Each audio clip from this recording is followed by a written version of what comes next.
Welcome to the Rising Entrepreneurs Podcast, where we feature top founders and entrepreneurs and their journey. Now, let's get started with the show.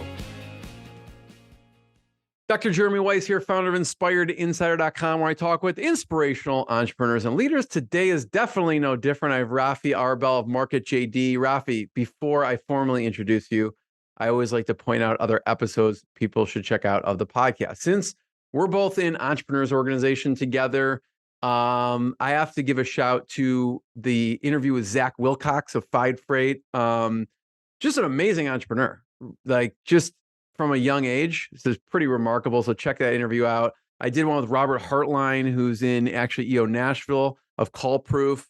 He built up a chain of cell phone stores and sold it. A pretty remarkable entrepreneur. Will Scott of Culture Fix, also in EO. He was in EO Chicago, I think EO Wisconsin. How do you fix your culture? Actually, we're going to talk about culture today, and he's got a great book. So check out the one with Will Scott and Don Williams. Don Williams is EO Dallas. That one was interesting, Rafi, because he wrote a book about gratitude and stories from our hearts. And that was, he told some stories, and it was really emotional when he talked about them. And so that was good too. So I just want to encourage everyone to check out more episodes on InspiredInsider.com. And this episode is brought to you by Rise 25. Rise 25, we help businesses give to and connect to their Dream 100 relationships. Rafi, how do we do that? We actually help you run your podcast. So we're an easy button for a company to launch and run a podcast. We do the strategy, the accountability, and the full execution. You know, Rafi, you know this. We call ourselves the magic elves that work in the background to make it look easy for the hosts in the company so they can develop amazing relationships and create great content.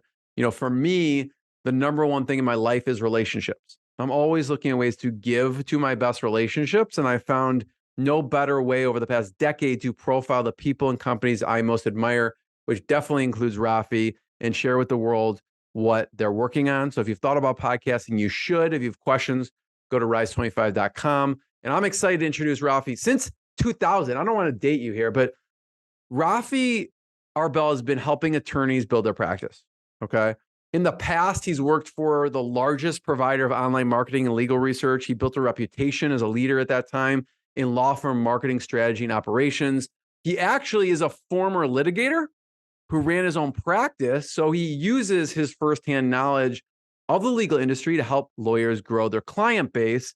And he started Market JD, I love that name, by the way, to offer firms online marketing solutions to get more clients. And he speaks across the country to lawyers from Chicago, Milwaukee, and many more bar associations. He actually, I don't know why, he's just a glutton for punishment. So he went on to earn his MBA from University of Chicago Booth School of Business. Rafi, thanks for joining me. Thank you for having me, Jeremy. It's a pleasure to be on. So start off, just tell people about Market JD and what you do. And how did you come up with the name at the time? So Market JD does internet marketing for lawyers, which is websites, SEO, and pay-per-click. But I like to think that we're more than just what we do. It's how we do it and who we are as a company that really differentiates us and makes us a different experience than just your standard digital marketing agency. So we had to come up with a name, and at the time I was working with Aviva Collier from what was the name of her company? I can't even remember the name of it, but it had a JD at the end of it as well. And before I started Market JD, I was actually thinking of working with her. We had a really good relationship, and then I started Market JD, and I couldn't think of a name, and I just tried to say to myself, what do we really do and who do we really serve? And we serve lawyers and we do their marketing. So I thought lawyers understand what JD means, even if the rest of the public doesn't. And lawyers will also understand that we're doing their marketing. And it was a domain name that was available, no small consideration when you're starting a startup. So that was the genesis of Market JD. Talk about JD Supra. That's the name of the company. Sorry about that. That's Aviva's company. A lot of people have heard of JD Supra. Go ahead. No, talk about deciding to go out and start this company, right? Because as I said, you were a lawyer, right? And you spent a lot of time, energy, and money doing that. So talk about the decision to start an agency. So I have the legal experience. I was a practicing lawyer, and then I worked for Thomson Reuters, the largest provider to law firms, and I learned a lot from them. And I really am thankful for my time and experience there. I learned a lot about operations, sales, um, and really all parts of a law firm. They exposed me to so many different law firms and showed me the sort of problems and solutions that were out there. And so I really became a consultant of sorts simply by having gone through that experience. It taught me more so than the practice of law, because I got to see the problems of so many other firms. So when I finished my MBA, I was really at a crossroads, and I had to decide what I wanted to do with my future. And I thought I would. I thought that I was too entrepreneurial, and I had my own ideas and my own vision on how I can help lawyers better market themselves. I think Thomson Reuters is a great place, or was a great place anyway when I was there, but it didn't quite satisfy my urge to sort of chart my own path.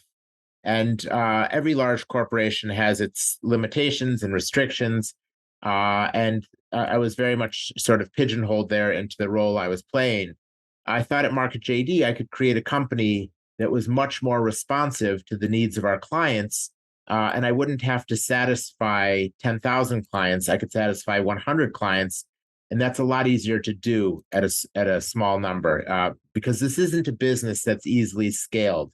That's one of its limitations, but one of its beauties. We're like custom home builders.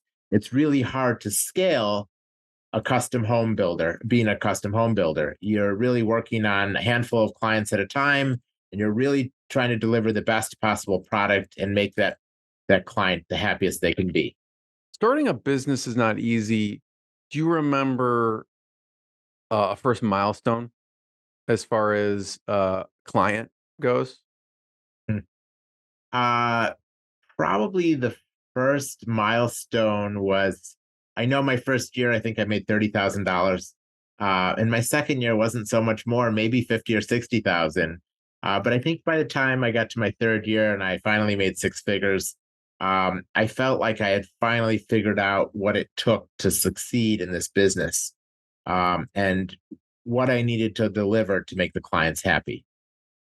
What talk about that, because you could have been like, wow, I was making good money at Thomson and Reuters, Yeah. right? I could just go back. What was I thinking? How did you talk? What did you do with the self-talk in those first few years? That was hard because the grass always looks greener on the other side. And the longer you're not making as much money as you were making, the greener the grass looks. But what I focused on wasn't the gap, but the gain. I focused on what I had accomplished, not what I was left to accomplish or what other people were accomplishing. And I was very proud of myself, that I was able to learn and master some of the fundamentals of running a small business. Most small businesses don't survive 5 years. We're going on 14. So it was important to also to focus on the success of our clients. It wasn't about me. It was about watching our clients grow. And that's something that you don't get necessarily working for a corporation where they force you to go from client to client, and there's a lot of turnover in terms of who you're supposed to serve. But with Market JD, I could have 5, 10, or in my case, 14-year relationships. And what I found is that the people that stick around the longest oftentimes get the greatest benefits because of our long-standing relationship. I learned certain things about the firm that I don't need to ask about. We're not starting from scratch in year one. We're building on a solid foundation that we created together based on the vision of our clients.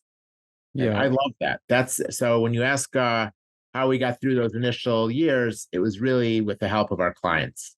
Yeah, no, I love that. Focusing on the success of clients. I was in a conversation with a couple other founders, several weeks ago. One of them really, I mean, both of them are really successful. One of them, I think took two companies public, and they were talking about, and one of them was like just frustrated that day. And the other guy goes, listen, if you don't think about quitting once a day, you're not a founder. And I was like, Right. and I was like, once a day? Well, how about once an hour? Like, what do you mean? But so I get it. What was your life like at the time? Were you married when you decided to venture out and do your own thing? What was your personal life like? Yeah, no one could understand it. It was 2008, 2009, at the height of the recession, probably the worst possible time to start a business. I have a wife, and at the time I had three young boys, all in private day school, and I That's had a no joke mortgage. right there. No, that's no joke. It was far more. Each one of those was the cost of a mortgage.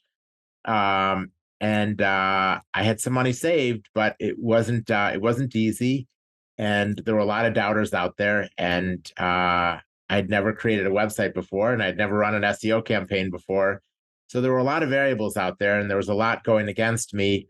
I'm still not sure why I thought I can do that. I'm sorry about the lights. Let me get those lights to turn back on. There we go. So there was a lot going. There was a lot against me, stacked against me, but I did it anyway. I don't know why.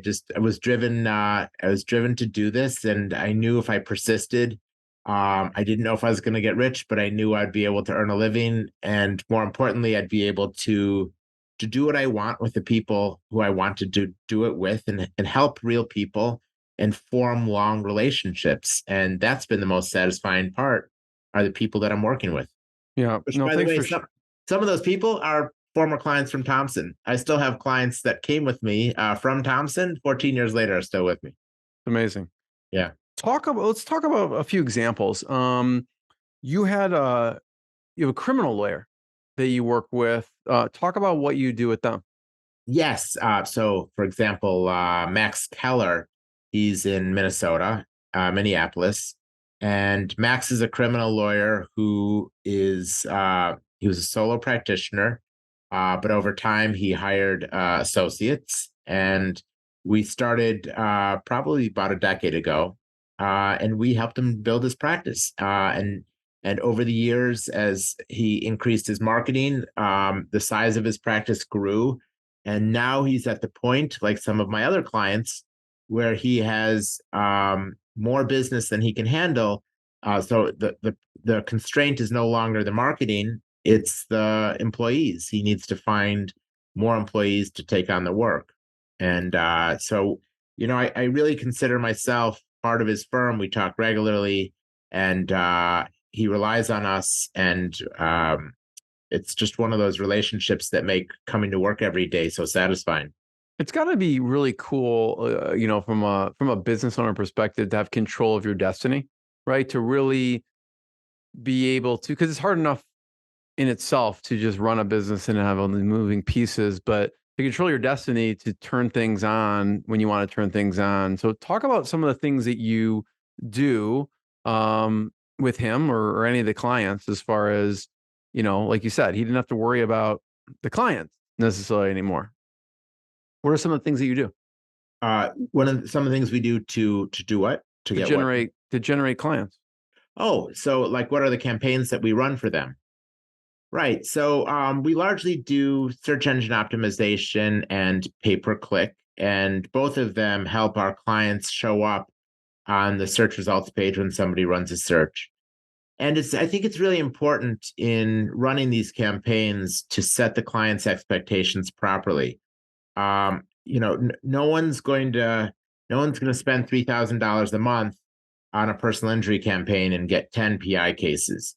They're not going to get 25 times their return, and that's important, to be honest with the client, because it's so easy to promise the client something, or the prospect, to get the business and then not deliver.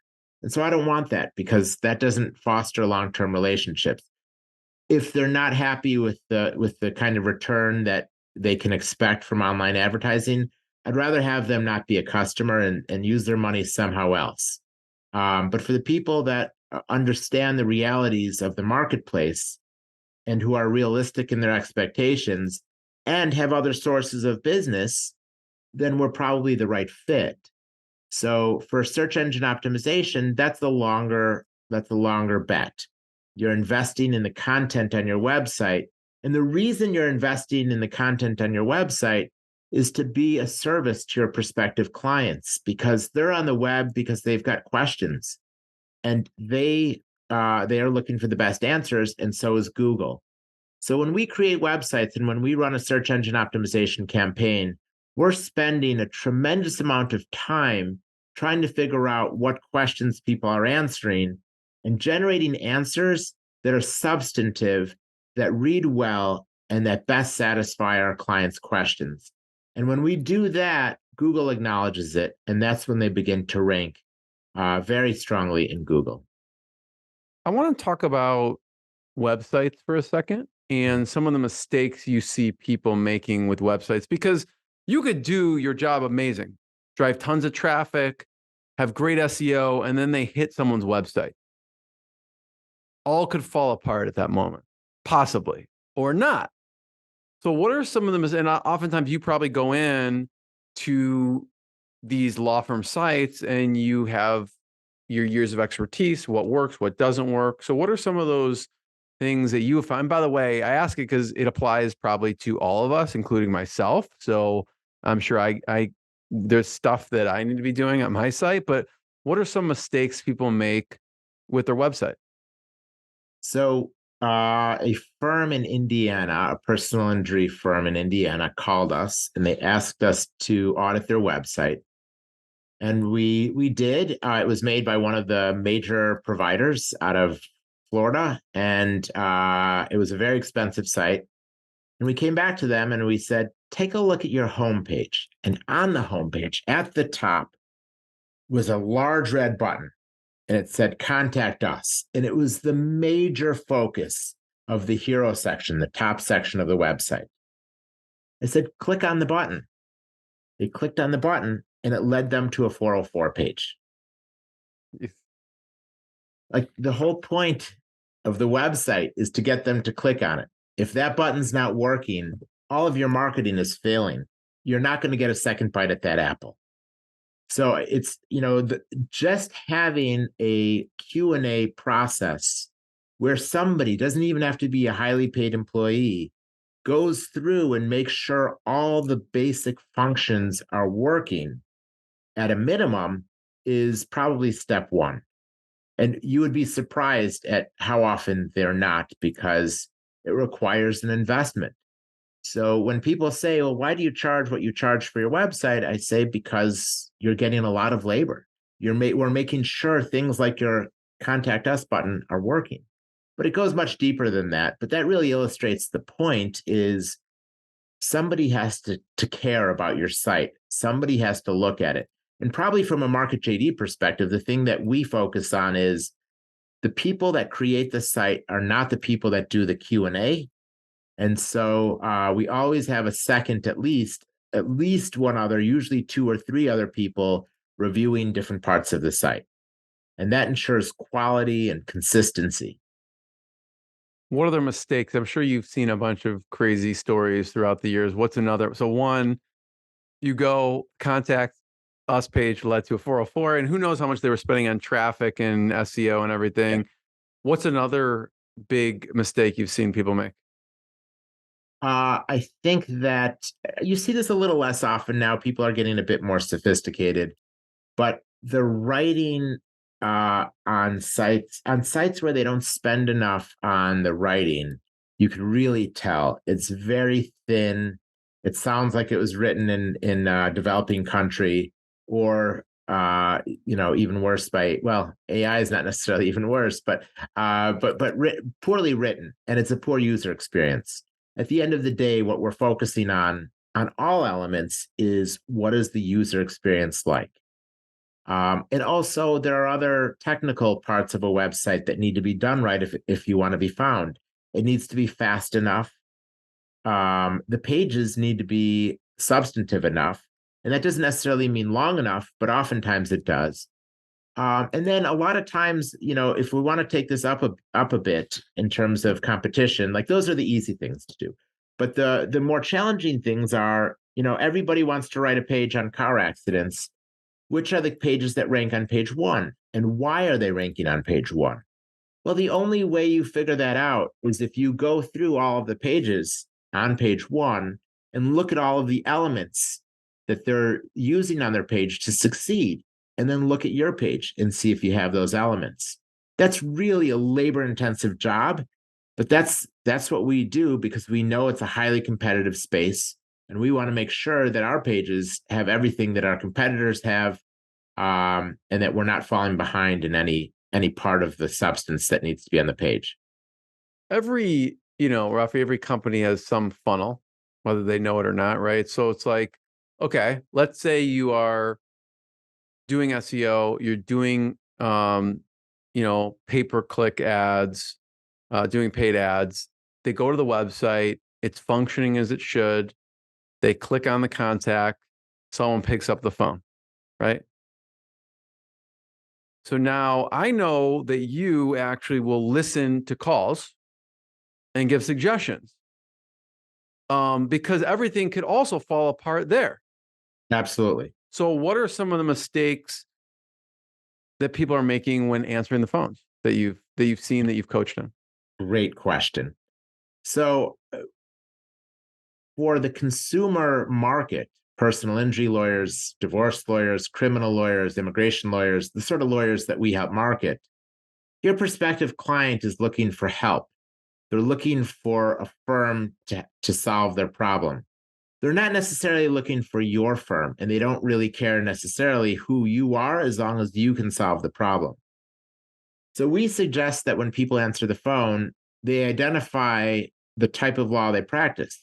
So picking up the phone and saying injury lawyer, is far better than saying this is Dewey, Cheatham, and Howe law firm in Chicago, or whatever the long name is. That just adds noise. They're not listening to the name. They just want to know that they're talking to an injury lawyer. And when you don't answer the phone, injury lawyer, and you give the full firm name, especially if it's the long one, you often hear prospective clients, the caller, say, "Wait, did I reach a law firm?" Because they're not sure where they've reached. So just save the prospect the pain, and just tell them what you do. Immigration lawyer, how can I help you? And they'll go right into it. And then later you could tell them who exactly you are. I'd say another major mistake is putting the client on hold right after you say hello without getting their name and number.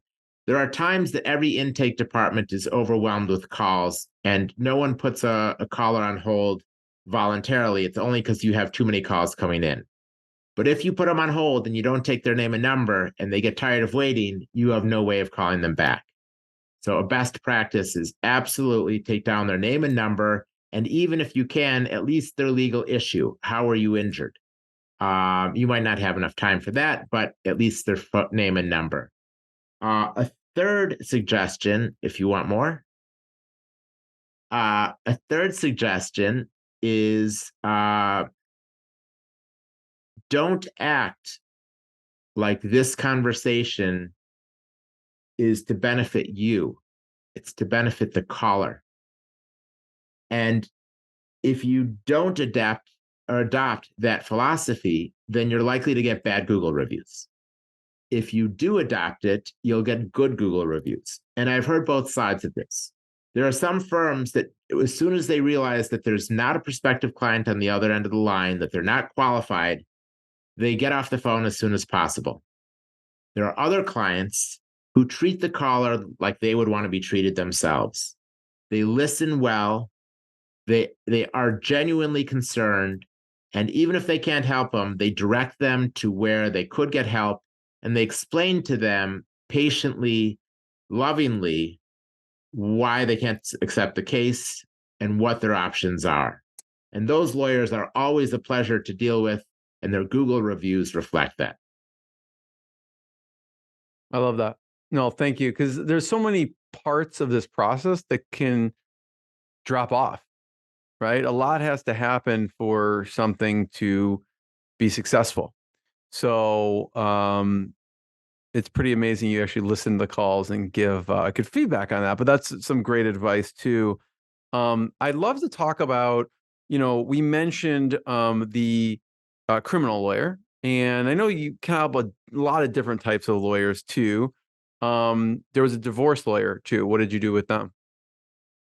Denise Ehrlich in DuPage County, one of my favorite clients, she started her practice, maybe 6 or 8 years ago. She came to me and she was on a shoestring budget. She just left one firm and she was going off on her own. We met at the Starbucks and she's trying to decide between Market JD and another agency. And she decided to go with us. We were very happy. And she wasn't sure if she was going to be able to compete and survive. And we worked very closely together and created a website for her. I think we're now on our second or third that we just released. She is so busy now that we've removed free consultation at the top and removed the word free. And we removed the live chat because she just can't take any more business. She's so busy that she's turning away new clients for the moment. What is your thought on live chat for a law firm or for anyone? I'm curious your perspective. I've heard some people go, yes, we love it, and some people say it's a lot to manage if we have it. The great thing about live chat is that you don't have to manage it. We have a team of people that responds to the chats and they just send you the results. So they do have self-managed live chat, and that's more than you probably want to take on because you're not in the business of live chat. You're in the business of practicing law. So let us do the chat and bring you the client and just send you the transcript. So I get some lawyers that say to me, Rafi, I would never use live chat. Well, they wouldn't use live chat on their own sites. But when you ask them if they went to Northwestern University or Northwestern Hospitals or Rush Hospital or any of the people that they use as a vendor in their personal lives, if you saw a live chat there, have you ever used that? I'd say 80% of them have. And then I tell them, well, your prospective client is viewing their experience with you much like your experience with Northwestern Hospital. And some people like to talk on the phone. Some people like to fill out a contact form. And some people like to fill out the live chat. So don't paint your prospect's picture. Let them paint their own picture. Let them communicate with you in a way that reduces their friction and the transaction cost. If it's easiest for them to do the live chat, well, give them that option. It's a low cost option for you, and you may capture many leads that you might not otherwise capture. I'm also curious. So, I know you help criminal lawyers, divorce lawyers. Another category is PI. Why PI? It seems like just ultra competitive. It is ultra competitive, and perhaps they need us the most. My biggest client is Inc. and Law in Chicago. Howard and I were vendors at Wrigley Field together. And when I was just starting my agency out, I was going door to door trying to get anybody who would listen to me to do business with us. And Howard was one of our first customers, and he's been with me ever since. And since that time, he's probably increased his budget by about 20-fold, and the number of lawyers has increased and the staff has increased, and everything has gotten pretty big over there, and we've just grown with them. I certainly can't take all the credit. Howard is a marketing genius in his own right. He's really an excellent marketer. I think I learn as much from him as he learns from me, but we make a great pair. And what I like about working with people like Howard is that they're genuinely interested in their own marketing. It's not just about writing a check, but it's really about becoming a partner together and trying to solve these marketing problems together. And what I like about a lot of my relationships, like my one with Howard, is that um, not everything we do is a success, but everything we do, we put in 100% and we're transparent with the client. And so once you understand that as our client, then you realize that you have a partner who's going to tell you the good things and the bad things.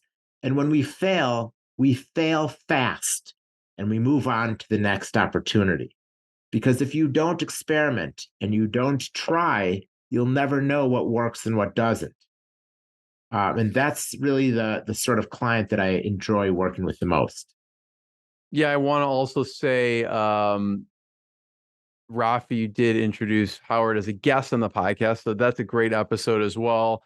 And we talked about how he built his brand and authority in that competitive space. And he's just a force to be reckoned with in Chicago. I mean, I think he's talked to when I was doing my research for, he's talked to but many Chicago sports celebrities. You know, you could be seen with Howard on commercials and other things. So it's pretty remarkable what he did. Um, I do want to talk about the business a little bit, and you talked about there's stuff that succeeds, there's stuff that doesn't succeed. Not everything can succeed. Talk about culture of experimentation. So I would say the thing that most differentiates Market JD from other agencies is this culture of experimentation. What I realized long ago is that the secrets of SEO and the secrets of pay-per-click cannot be found in books, cannot be found on the online websites, and they can't be found in conferences. The only way to really learn what works is to experiment. Obviously, you can learn a lot from those other sources, but those are available to everybody, and not everybody is showing up on page one. And so we incentivize our people to experiment and see what works. You know, maybe we add more internal links to a page and see what happens. Maybe we reduce them. Maybe we change the anchor text. Maybe we increase the keyword density, or maybe we increase the length of the page, or maybe we reduce certain things. The point is, unless you try, you don't know what works. And so sometimes it succeeds and sometimes it fails, but where it's failed, I can always unwind it. And now I've learned that this doesn't work. And by the way, just because it works on one site doesn't mean it works on the next one. So we never take anything as gospel. We're constantly trying to find new ways of doing things, and that's the only way we really learn. What are some ways you incentivize staff to experiment and not be afraid to fail, because then they have to answer to Rafi? So we have an experiment sheet for SEO, and we have an experiment sheet for pay-per-click, and we review that. So they have to have enough experiments every week, because every week I meet with them for about 2 or 3 hours, and we review 1/4 of our clients' campaigns together. And so they are directly accountable to me to fill out enough experiments and report back to me. And if they don't, then it's not a good relationship. So they know they need to have the experiments. And over time, they've understood that when the experiments fail, that's just as good as a success, because it's one step closer to a successful experiment. We won't get to the successful one till we've kissed a couple of frogs. Yeah, no, I love how your experimentation, there's accountability built into it, and there's a process there. Talk about systems. Like, for a business, systems are really important. Obviously, you have a system for experimentation. Talk about some of the other systems you've set up. So, as I'm sure you've read James Cleary's book, Atomic Habits, one of his concepts is no one rises to the level of their goals; they fall to the level of their systems. And today, I was on a team meeting, and we're building a portal, and I was looking at some of the deliverables that my team came up with. And I was thinking to myself, oh my gosh, if I had to keep track of all this stuff myself, we would have never come up with this. And I thought in the back of my mind how thankful I was that we've put together a system to follow to ensure that we get the best result, so that somebody like me or someone like them doesn't have to remember everything all the time. In fact, it's very hard to remember much at all. You're generally thinking about one thing. So having those systems in place in an industry that is so detail oriented and so process oriented really helps guarantee that we do things the right way. So we use ClickUp as our task management system, and every department is responsible for coming up with a breakdown of all the tasks that they do and the subtasks that make up that task. And then we incorporate those into templates. And every time we need to do a certain thing, we draw up that template, assign those tasks, and then make sure that those tasks are done. And I just don't know how you can run an agency without having those sort of systems in place. And we also use Microsoft Teams, and it's a very built out system of communication. So, for example, I think this is true for every business. We don't allow people to have conversations between individuals that aren't tied to a client. So, if you're going to have a texting conversation, it needs to be done in that section of Teams so that everybody can benefit from it. Everybody can read it, everybody can see its history. If that conversation is done separately between Joe and Mike, then only Joe and Mike are privy to the conversation when it might be relevant to anyone who's working on that client. So it's kind of like the Microsoft version of Slack. So it's a public channel essentially, and so there's a collective knowledge that's gained in that particular client's channel, I guess you could say. Exactly. Exactly right. So systems, talk about I don't know if there's other tech stack stuff. So you mentioned ClickUp, you mentioned you like using Microsoft Teams. What other what other techs in your arsenal? Well, I do use HubSpot for CRM. We try to keep our tech stack relatively short because we don't want too many platforms for people. Our writers have gone off the range and they're using Trello because they don't like ClickUp as much. They're sort of self-sufficient, so I'm allowing it and I close my eyes to it, but I'm not very happy about it because it could spiral out of control if every single department had their own way of keeping track of things and communicating, then it sort of breaks down over time. What about culture in general? I know we talked about, the culture of experimentation, but what about culture in general? What are the things you do for staff retention? That's a great question, Jeremy. I've thought about this a lot, and every agency now has remote workers. There's no reason not to. And our team is around the United States and really around the world.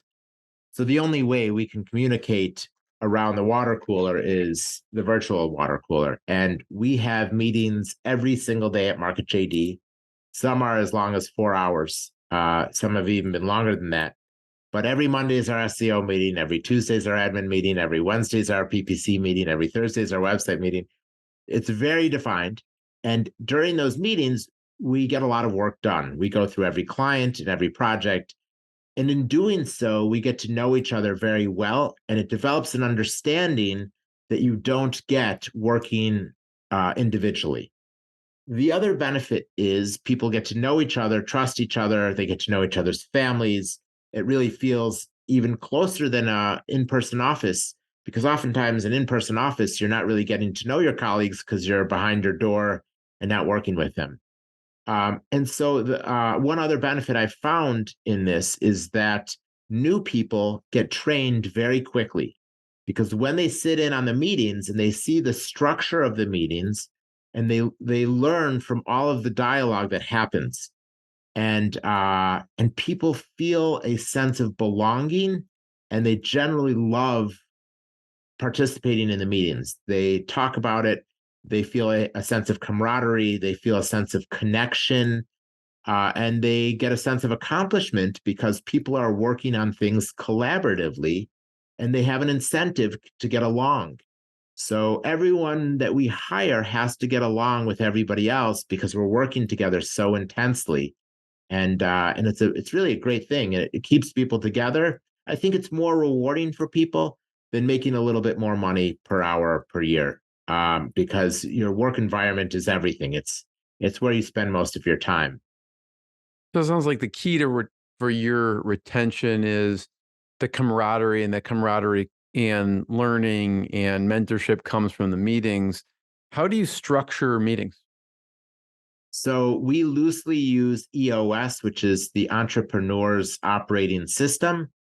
And we don't have an implementer. We're sort of self-implementing, but the foundation of EOS is an L10 meeting, and an L10 meeting is a very structured meeting, and it's structured so that a small business, can prioritize those objectives and campaigns that are most impactful and most significant for the business.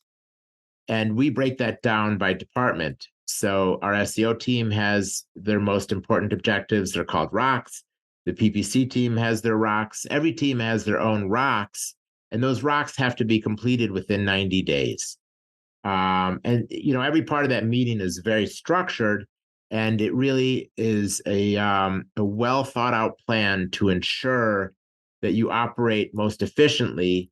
You address the urgent, but you don't ignore the most important.